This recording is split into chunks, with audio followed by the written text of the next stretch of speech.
Hi. So I think halfway through when I was preparing for this conference, I asked to change the title a little bit. So there's two different titles. There's one if you look on the website, you'll see one. If you look on the schedule, you'll see another. You'll see this one. Serverless and SPAs. A match made in Spevin. Okay. Does anybody here own any Bitcoin? Yeah? Bitcoin? Bitcoin or a crypto?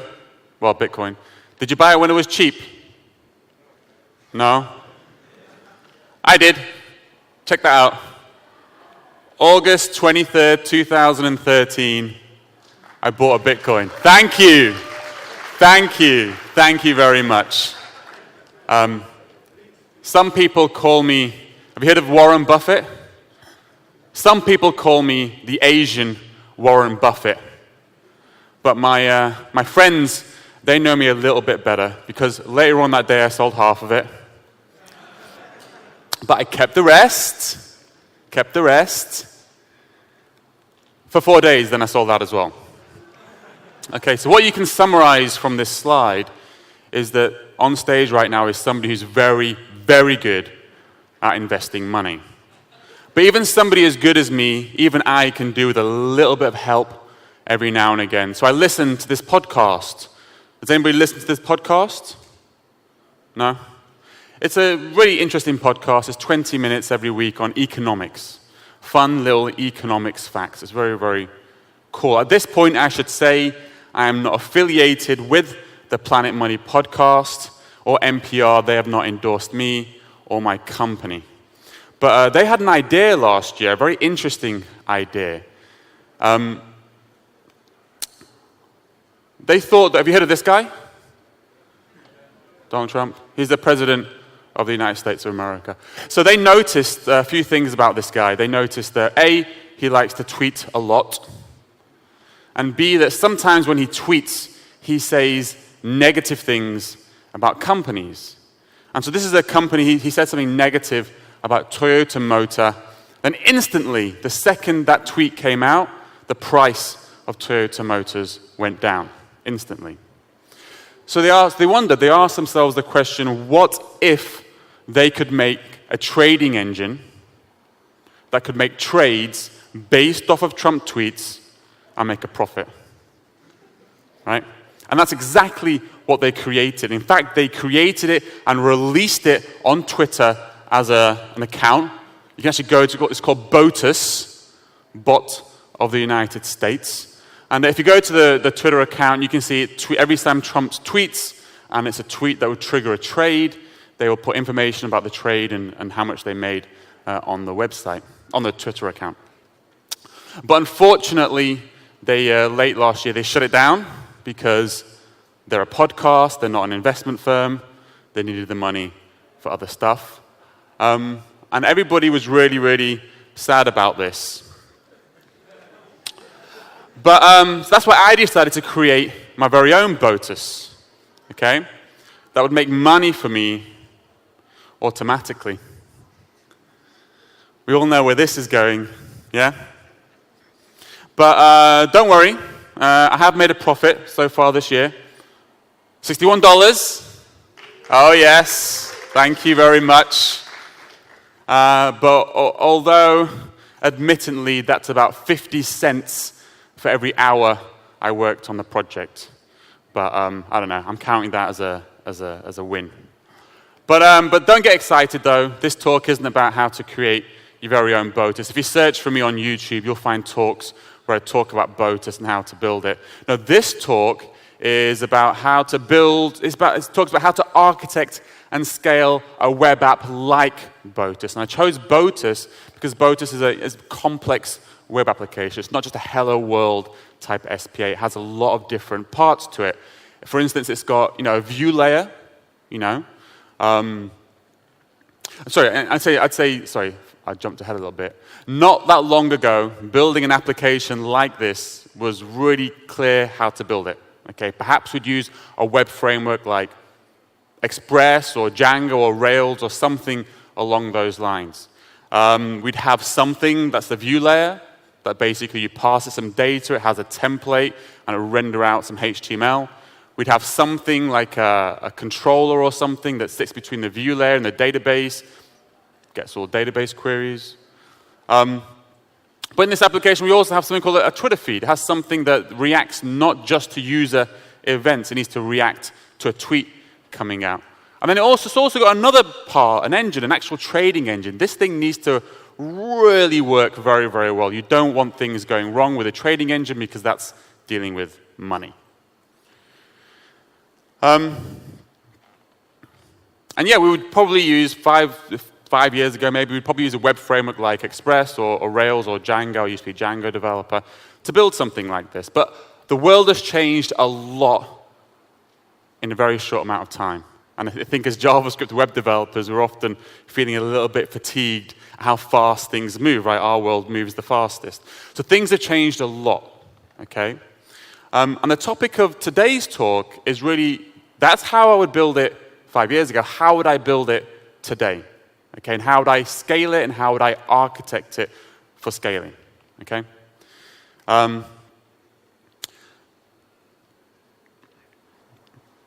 so the other thing I'd say is that the way we would host a web application like this back in the day, before, would be on something like a PaaS. You might host it on a server somewhere. Okay? So that's the topic of today's talk. My name is Asim Hussain. You can find me on Twitter as Joache, not Joashe, Joache.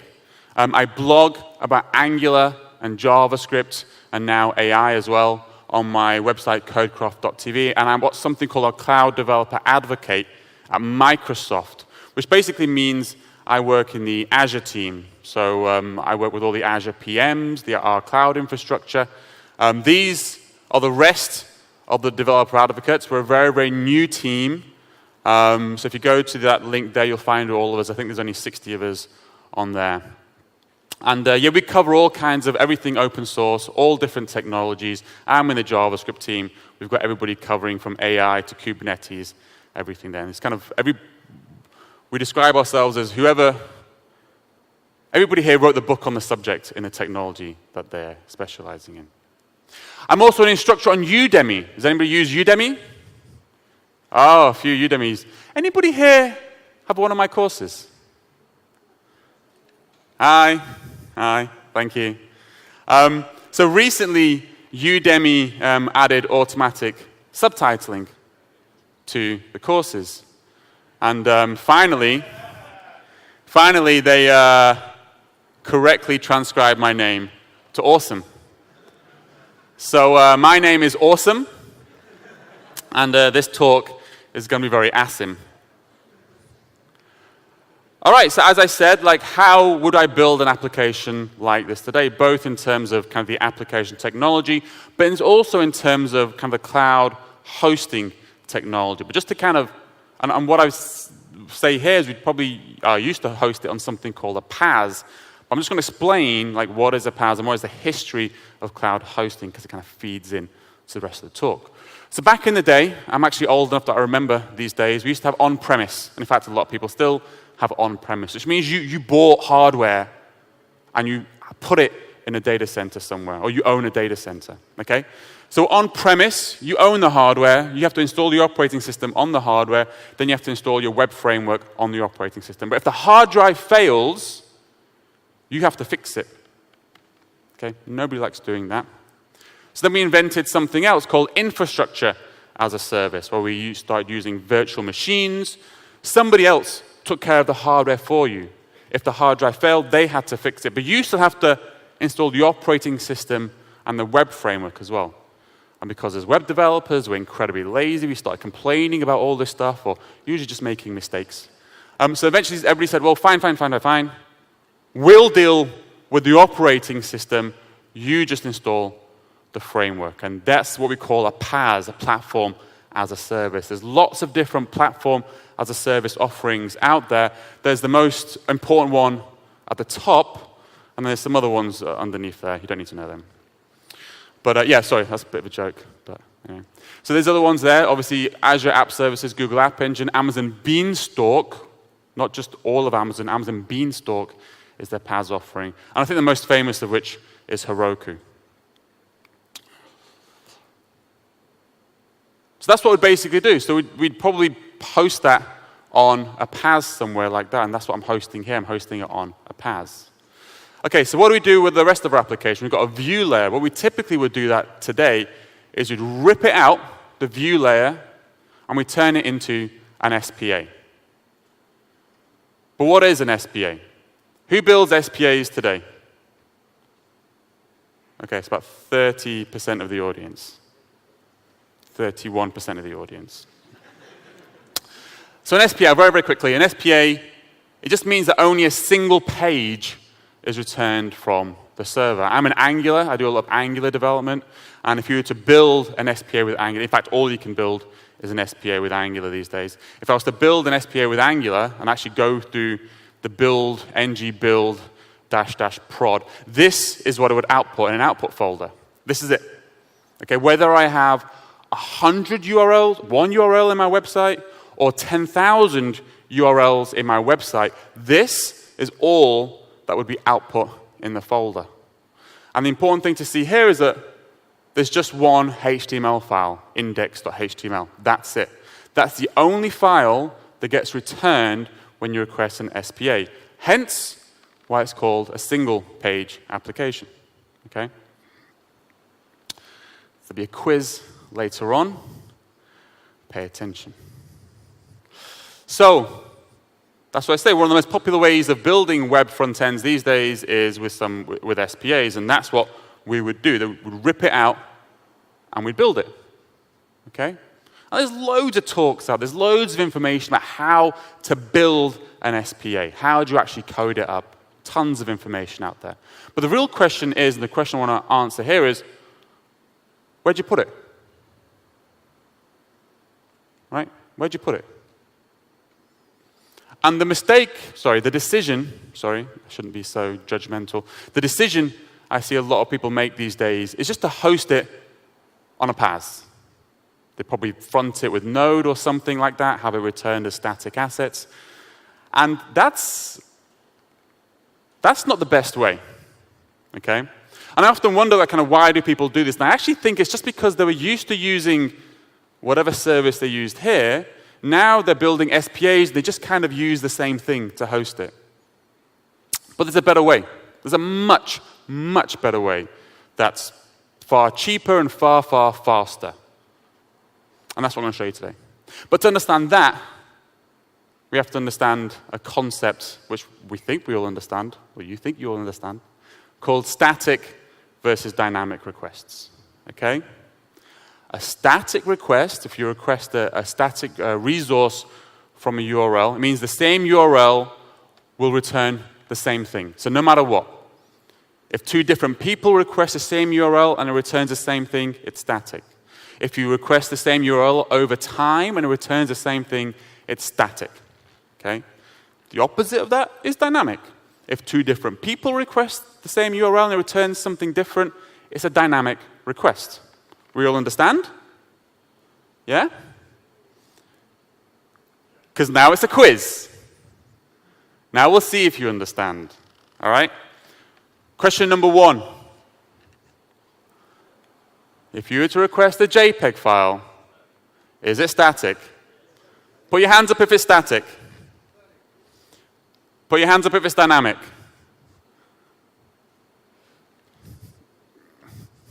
You can go. No, I'm just joking. There's usually one person in the audience that goes, it depends. Because obviously you can make a URL return whatever you want. So yes, typically requesting a JPEG file is static. All right. What about the home page for your application? The HTML for the home page for your application. Is that dynamic or static? Who thinks static? Who thinks dynamic? See. Yeah, now it's getting interesting, you see. Again, it depends. right? I used to build my home pages, the index.html for my home page. I used to build it dynamically. For instance, if you're logged in, I would show a nice little login button at the top.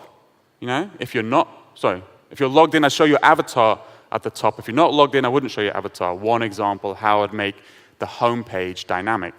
But if you make it static, though, I want to show you can take advantage of a whole bunch of optimizations just to make your whole website a lot faster.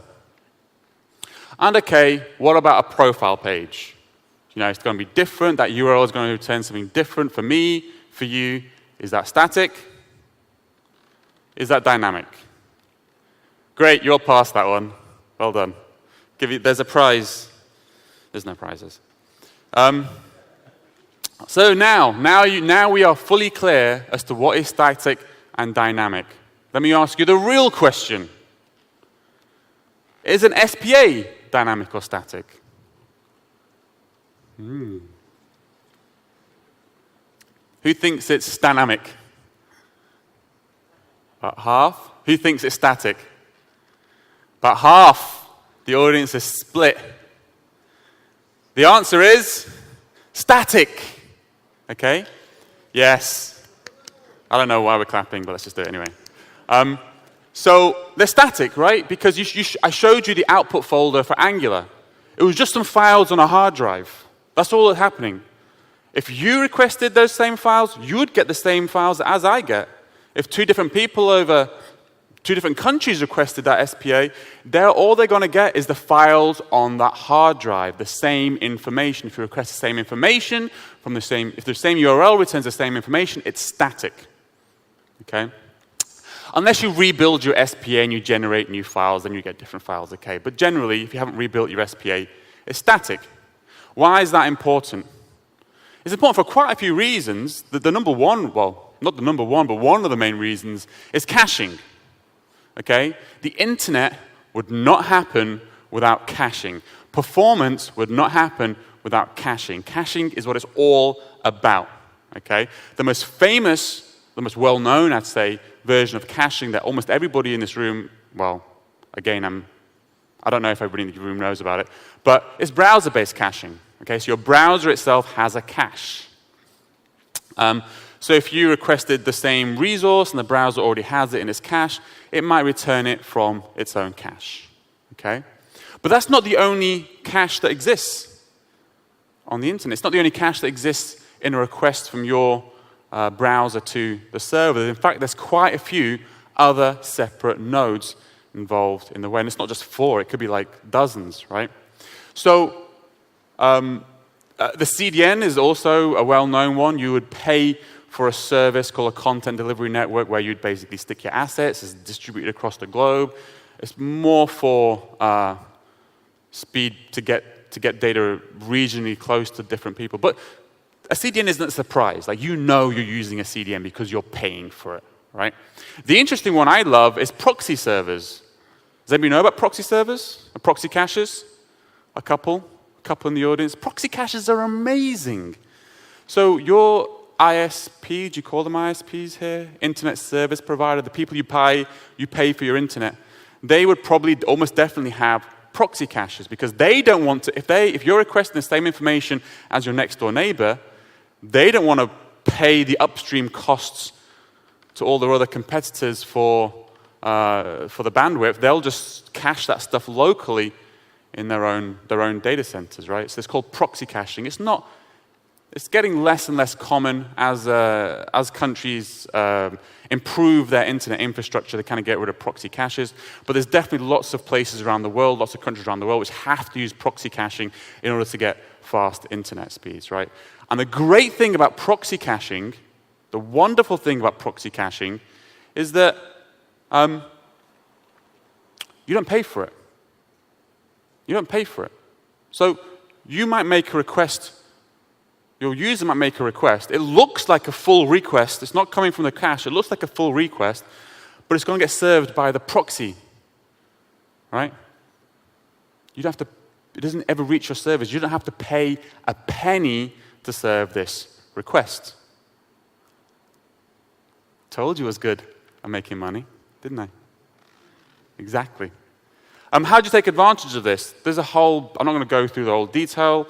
You basically use a whole bunch of headers. This is the most famous, called cache control, by setting it to public. So you return this on any assets that get returned from your web server. If you set it to public, what you're basically saying is that this resource can be stored on any of these shared caches because it's public. Because it's public. These other settings are there just to set the max ages of this information. I have 17 minutes left according to my timer. Okay.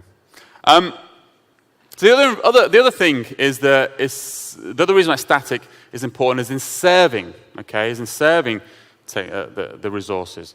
And the thing is, you should be using services that are optimized for static requests. There's lots of different services that are optimized to do different things. There's services that are optimized just to read a file from a disk and return it to you. If all you want to do is that, you can do that incredibly fast. Okay? If you're using Node, you're reading a file from a disk, running some JavaScript, and then returning that back out, right? It's a little bit slower. So Node is still pretty fast. There's various services out there on, I work obviously in the Azure team, so we have Azure Storage. The equivalent thing on Amazon would be S3, okay? So it's just the service that we have that's optimized for static files. It's incredibly fast, and it's really cheap. Okay, it's way, way cheaper than hosting a web server normally. Yeah, I've got a little bit of a demo here, which is the same requests being served through our app service, which is our PaaS offering. It's like a normal web server. And another one just being served from storage, so like kind of an S3 equivalent. I'm using Apache Bench. I'm going to do 10,000 requests for the information. So there you go. Now we're done in storage. The other one's still running. We'll just wait for it to finish. Give it a go. It's getting awkward. Oh, we're done. Excellent. Right. And now, like I admit, I didn't optimize my web server in the slightest. But the point I'm making to you is I didn't have to optimize storage. I did nothing. There's nothing to optimize. They handle everything for you. The server's involved in there. It's scaling up automatically for you. You don't have to do a thing, and you get that kind of performance. Okay? So that's how I would host it today. I would take my SPA and host it on something like an Azure Storage account. But what about these other boxes? Where do we host those? What do we do with those? Okay, because we've got this other part of the application. The other talks, when they talk about SPAs, just kind of end here. And they never answer the question, well, what the hell do I do with the rest of my application? And that's hopefully, if I've got enough time, hopefully I'm going to try and cover that here. But to talk about that, we're going to talk about a topic called serverless. Has anybody heard of serverless before? Is anybody using serverless? Is anybody using Azure serverless? Come speak to me afterwards, please. Please, please, please. So just to give an explanation of serverless very, very quickly. So serverless is, so back in the day, you might have to have kind of this type of load on your application. So over time, the load of your website goes up and down. Then your boss would come to you and say, hey, Asim, figure out what the maximum load will be in the next 6 months, and we're going to buy that many servers to handle it. I've actually had these requests. I'm quite old. So that's what we do. We try and kind of guesstimate how many servers we need. We're always wrong. And then the boss would go and we'd buy all these servers, right? But there's a problem here. Is basically you've got all those servers, but you're paying for them even though you're not using them. We had all these different projects to try and reutilize that spare server capacity.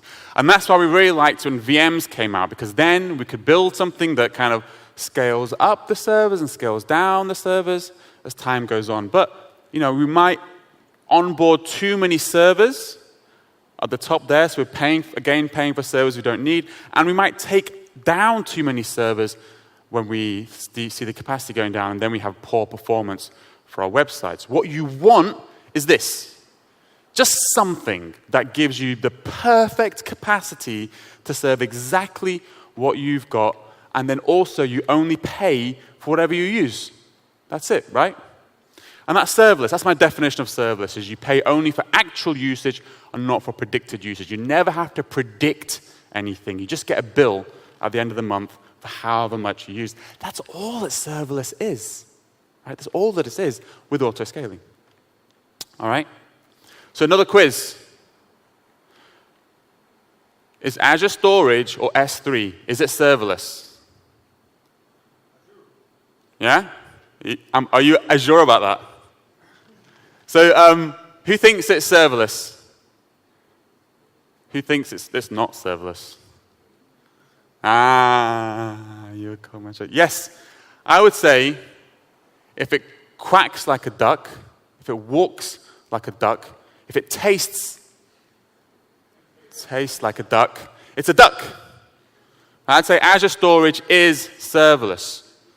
Okay, it is serverless. But then, and we love serverless, right? We love serverless because you don't have to worry about anything to do with managing your website. Okay, it requires no DevOps people. It automatically scales. If you get 0 requests, you pay $0. That's exactly what we like in our infrastructure for our website. So can we make the rest of our applications serverless? Yes, you can. Okay. The real question is, how do we take kind of what we call our API? How do we host that in a serverless environment? And there's plenty of different serverless solutions out there. The umbrella term you'd want to look for is FaaS, Functions as a Service. Just to explain what Functions as a Service is, the story didn't end with PaaSes. The story didn't end with PaaSes. People discovered that all that we're doing with our web frameworks is we're installing a web framework, we're adding a function which gets called whenever a URL is requested. That's all we're doing with all these web frameworks. So they said, well, why don't we just do that instead? You don't even bother installing a web framework. We'll handle that for you, and we'll just give you one URL which executes a function, and that's all it is. And that's all that FaaS is, Functions as a Service. If that URL gets executed a lot, that function will scale, and we'll add the hardware you need to scale that for you. You don't even have to worry about anything like that. On Azure, the service called Azure Functions. On Amazon, it's Lambda. On IBM, it's OpenWhisk. Google Cloud Functions. Everybody's got an offering like this. But it's got limitations. So you charge by gigabyte seconds execution, so the volume. If it takes up a lot of memory, you get charged. If it takes a lot of time, you get charged more. And it's limited to 5 minutes. After 5 minutes, it just shuts off, so you can't really run any long-running things on there. There's many different ways of setting up an Azure function. I love using VS Code. Put your hands up if you use VS Code. Yes. Thank you. So I use VS Code with the Azure Functions extension. You just basically say, I want to create an Azure Function application. It creates it. Then you say you want to create a function inside your application. This is like, it'll give you your own unique URL for this one function. That's it. It creates the debug configuration for you. So you just drop in a breakpoint, F5, and then it runs it, and you're already debugging your Azure function in like 30 seconds, right? How much quicker do you want? That's pretty quick. So that's what we would do, is basically take our API and host it on Azure Functions. But then the question is, where do we put these final two pieces? Because these things need to run for a lot longer. Twitter feed needs to have time. I don't want my trading engine to shut off after 5 minutes. And there's other feature, I won't have much time to go through, there's other feature in serverless application technology called orchestration. It's a very new area, so we're kind of coming up with terminology now. It's called orchestration, a way of kind of orchestrating, like a conductor, loads of different functions that you've got in your application. One way people would do that, because you need to have state. You can't shut up after 5 minutes. So it needs to keep state. So one way people would make it keep state is they keep it running on a server. And then you've kind of got some stuff running serverless and some stuff running on a server. It kind of sucks, right? So there's a whole bunch of different technologies you can use. We've got one called Logic Apps, which I absolutely love, and I would love to give you a talk on Logic Apps. It's amazing. But the one I want to talk to you right now is a brand new thing we've just come up with called durable functions. Everybody's got a serverless stack. Only we've got durable functions. Durable functions are incredible. They allow you to write functions that look like this. Okay, does anybody know, what does that do? What does a star do? Say it. Generators. It's a generator function, okay? And what's so cool at generator functions, they can yield. What does that mean? It means when you execute this function and you get to the yield point, you'll come out of the function will still stay in memory, and you can always come back into it when you're ready and continue execution. So generators are incredible. But what we've done, which is even more incredible, is that when it yields, this function can now exit memory. We'll archive it to disk. And so when you come back in, you can come back in days later. It will load it from disk and continue executing from where you left off. Why is that important? It's important because you're not hosting anything, right? You're not paying for that function to be alive all the time. So now you can have long-running functions which might have lots of delays inside it, and it's fine. Durable functions. And that's how we would build this kind of application today. I'd have Twitter feed in the engine as durable functions, but everything else running on Azure Functions. So just to summarize, and I'm late, just to summarize, SPAs are static, right? Remember? We can therefore use caching and serve using something like Azure Storage because it's much, much faster, okay? And by the way, storage is serverless. Blow your mind with that one, I know. So you might as well make the rest of your application serverless and use like a functions as a service solution like Azure Functions for your API. And orchestrate with drawable functions, or if you want to research it, logic apps if you want. So thank you very much. My name is Asim. You can follow me on Twitter. Yeah. Okay. Thanks a lot, Asim.